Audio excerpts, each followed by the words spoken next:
Hi, my name is Kyle Oliver, and I'm the Digital Missioner and Learning Lab Coordinator in the Center for the Ministry of Teaching at Virginia Theological Seminary.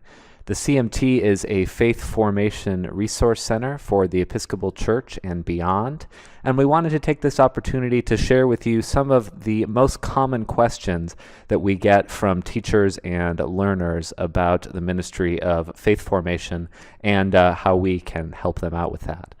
The first question is a simple one, and it's, what curriculum should I use?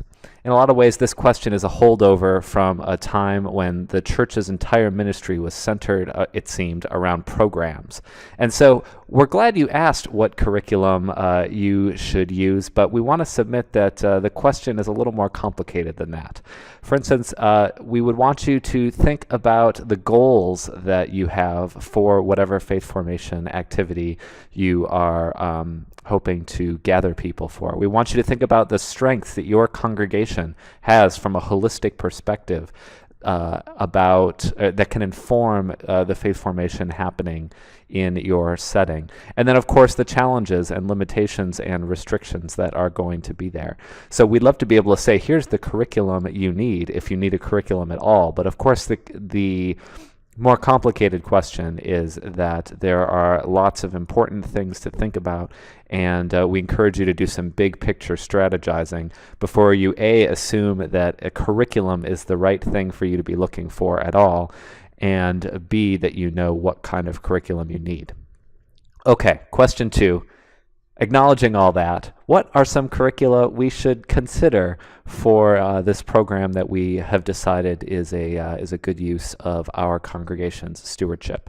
Well, there are a number that we like out there. There are some great resources, both from Morehouse Publishing, from Church Publishing, and also from Spark House, which is an imprint of Augsburg Fortress, an ELCA Lutheran publisher. We think that there are a bunch of great curriculum for all ages from those publishers in particular, but of course many others. Here in the CMT, we actually developed a curriculum that was a real flagship curriculum for the Episcopal Church for a long time, Episcopal Children's Curriculum and its sister program, Episcopal Curriculum for Youth. Those are now available for free download from the Center for the Ministry of Teaching website. They're starting to feel a little dated, but they are really sturdy curricula, and you can't beat the price. So I'd encourage you to take a look at those as well. For periodic intergenerational gatherings, and more on that in a second, we really like the Growing Together series from Church Publishing, and would encourage you to take a look at that for planning either secular or sacred celebrations within your community. And then finally, we get asked a lot about confirmation, and there we'd love to hold up Your Faith, Your Life and My Faith, My Life, 2 books put together by Jennifer Gamber about the Episcopal Church that work really well for confirmation. If you're looking for something more extensive, Confirm Not Conform is a really high-quality curriculum. And we also have heard lots of stories of success with programs using the Reform curriculum, which is put out by Spark House. So those are some highlights, and we're happy to talk to you about other programs and curricula that are out there if you're interested. But let's move on to question 3. Okay, so turns out we as a parish are having a hard time getting people to come to our traditional weekly programs. What are other churches doing about that? We hear this one a lot, and we have a couple of suggestions for you. First is to remember that this is probably not your fault. Patterns of cultural participation, of employment, of family, all of these things are affecting patterns of attendance at weekly programs. And so the first thing to do is to let go of that shame and hopefully also the frustration. But there are a couple things that we think are working particularly well, some best practices. One is to if you want to offer a program weekly, just do that for a particular season. Advent and Lent, of course, are particularly good opportunities for this, but you can really do it any time.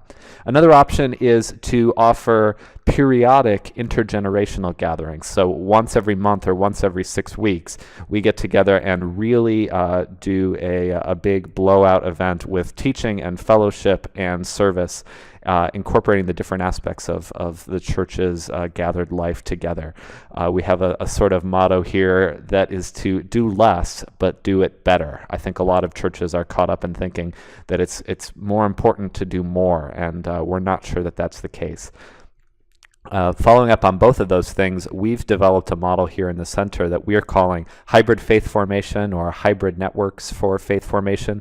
We've done a lot of writing on this topic. The basic idea is that you gather sometimes in person and sometimes online for faith formation programming, and we are working with a number of congregations who are working on launching programs like that. You can take a look at this article we've written, or again, give us a call if you'd like to learn more about that. If you think this hybrid thing is interesting, then you might move on to question 4 here. Okay, I like the sound of this. What are some trusted online spiritual educational resources that I can recommend to people who might be trying to do some of their faith formation in the home, which of course is where the best faith formation happens anyway. Again, here we have a couple ideas. Vibrant Faith at Home from Vibrant Faith Ministries is a series of family lesson plans that we think are particularly well put together and particularly useful. The Society of St. John the Evangelist, an order of Episcopal monks in Cambridge, Massachusetts, have created an incredible library of spiritual resources, including lots of short videos and seasonal programs that we'd encourage you to take a look at. Church Next is online learning for the Episcopal Church and beyond. Many of our colleagues have produced content for Church Next, which allows you to create an online school for your congregation. The Jesuits are particularly good in this area. There's a wonderful podcast called Pray As You Go.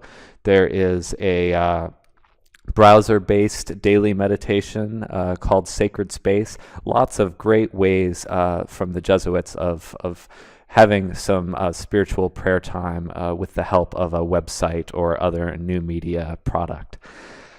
I'm actually a huge fan of faith podcasts and keep a running list of my favorites on our center's blog, so I'd encourage you to take a look at some of the other shows that you might want to get into or get your parishioners into. There's lots of options, different formats. I think podcasts are a great way of getting extra faith touches in between the Sundays. Finally, we produce and especially curate new resources every week on a number of sites.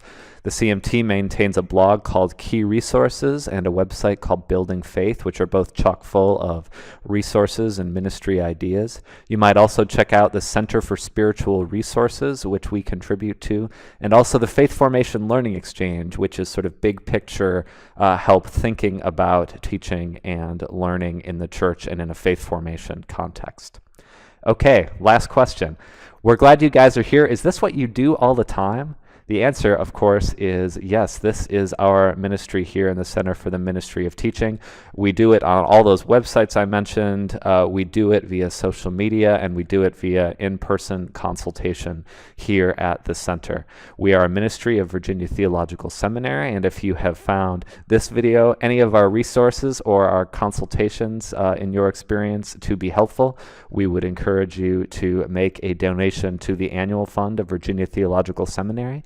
And if you have other questions, other great resources you'd like to share, or if you'd like to get in touch with us about some consultation or problem you're having, please do be in touch and know that our ministry is serving you in supporting teaching and learning in the church. Thanks, and many blessings on your ministry.